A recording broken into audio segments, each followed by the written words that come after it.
It is sunny today in Munich, Germany. I've already been outside on the balcony.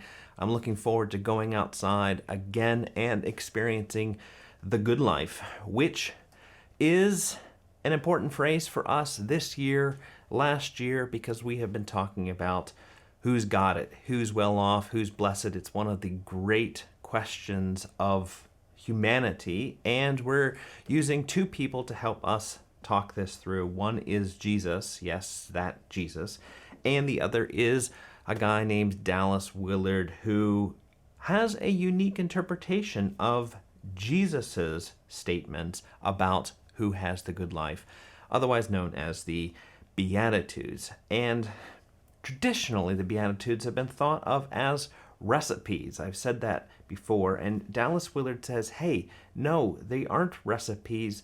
These aren't criteria which you need to meet in order to get blessedness. Jesus' teachings on who is well off, who is blessed, these come in a context. He said some things and did some things before he said them, and then he said and did some other things, and we need to fit them into that. It's not like we just found a whole bunch of sayings and we just grouped them together because they sounded similar and now we can interpret them however we want to. No, there is a way that fits with who Jesus is and what he has been saying overall, and that's very important.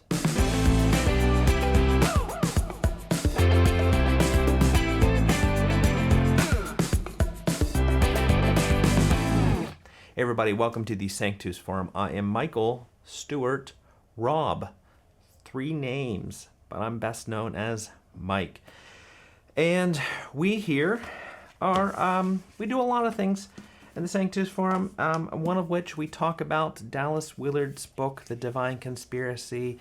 We talk about it one section at a time, and that's, I don't know, perhaps not a wise way to talk about such a big book, but I have looked back at a few of the old videos that I've done on this, and I thought, hey, that was pretty good. That's a pretty bright guy who's talking there. And in case you need to refresh your memory on what we have been saying about the Beatitudes and Dallas Willard's chapter 4, you may need to go back and listen to some of those. They're only 10 minutes long or thereabouts. You can skip over the parts where I say, hey, you should donate because we're a nonprofit. Well, today we're going to talk about the Beatitudes as kingdom proclamation. That's the section. It comes in chapter 4. And this is probably maybe what you were expecting from the chapter, where Dallas just goes through the Beatitudes and just says, hey, here's what I think they mean. There are lots of reasons why he doesn't think that he can just go through and give a commentary. But here's where he does it. And if you want it, page 116, 117, 118, 119, it's a fairly long section for this book. And we're really not going to talk about all of it, but this is from Matthew 5, and he's going to talk about Beatitudes 2 through 8, plus a little kicker where Jesus says that those who are insulted and persecuted because they walked with Jesus, they're all right. And it's interesting, Dallas Willard adds a little bit of a biographical statement on that one, and you can see that he's felt like somebody who has received poor treatment because he was associated with Jesus. And I can only assume that has to do with him being a philosopher where and when he was. So going through all the Beatitudes, and just to remind you, I'll put the list here of what they are. Some of these things, though they are not recipes, they may possibly be good things and things that you might want to aspire to. I especially think of merciful and peacemakers. By all means, try to include mercy into your life and peacemaking into your life. Don't try to get rid of that.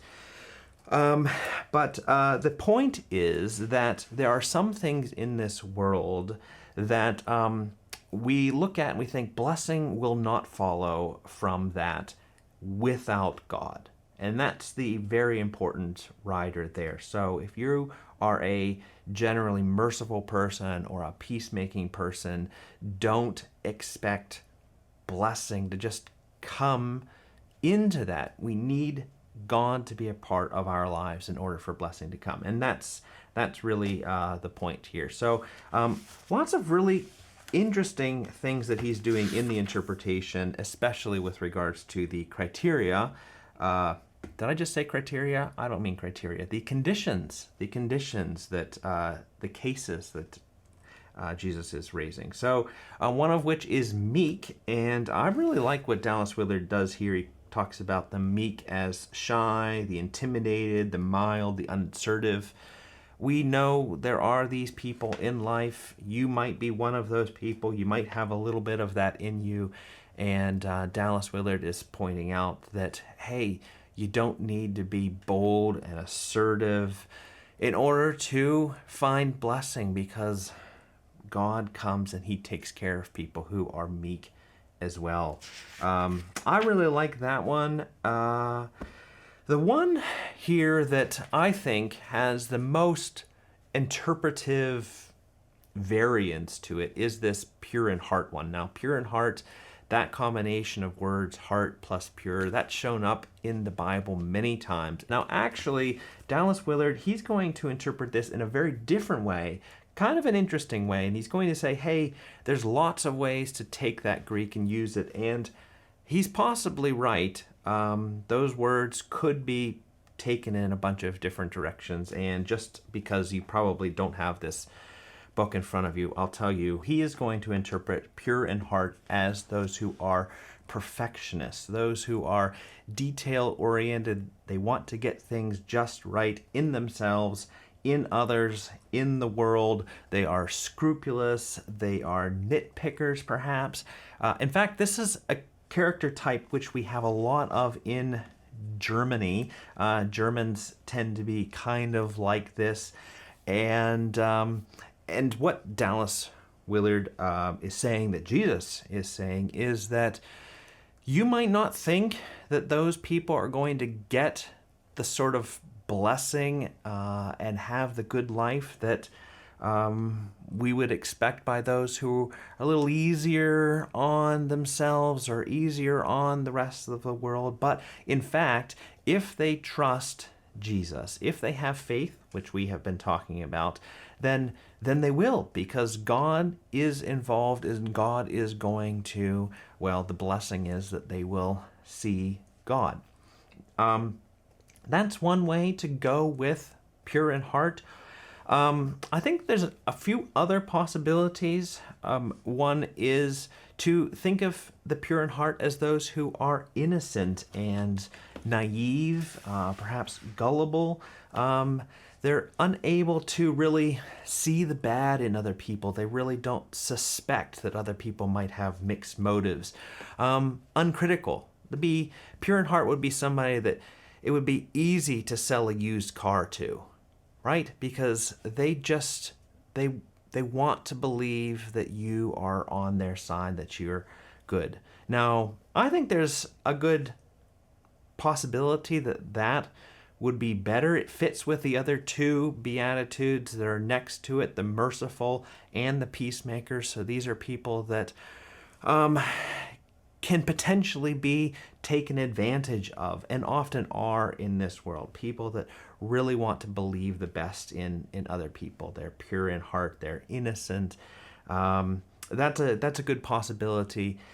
Nevertheless, remember, this is a biblical concept, and so we may need to pull our meaning from other parts of the Bible. And certainly the traditional interpretation on this does have some strength, because there are statements in the scriptures that being pure in heart is a really good thing. But as I've already said, there are things on this list, conditions, which are things which you should try to emulate. So whether pure in heart is one of those or not sort of depends on how we're going to interpret it.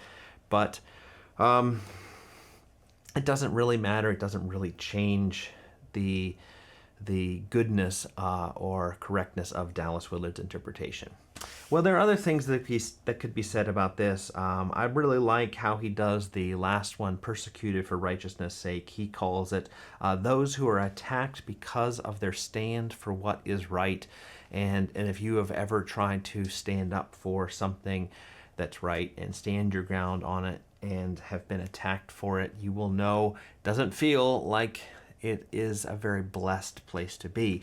And it isn't in and of itself. But if you have faith in the availability of Jesus's kingdom, then you're all right. You're all right. Perhaps not in the moment. Perhaps you will actually suffer and die. But because you have God on your side through Jesus, then things are going to work out for good, work together for good because of the way that you love God and stand for what is right. That's what I think needs to be said about this section in this year of 2026. And I hope that is a help for you in finding the good life, which does not depend on the sun shining. It depends on the availability of Jesus' gospel. The kingdom of heaven is at hand. We'll see you next week, probably. Bye.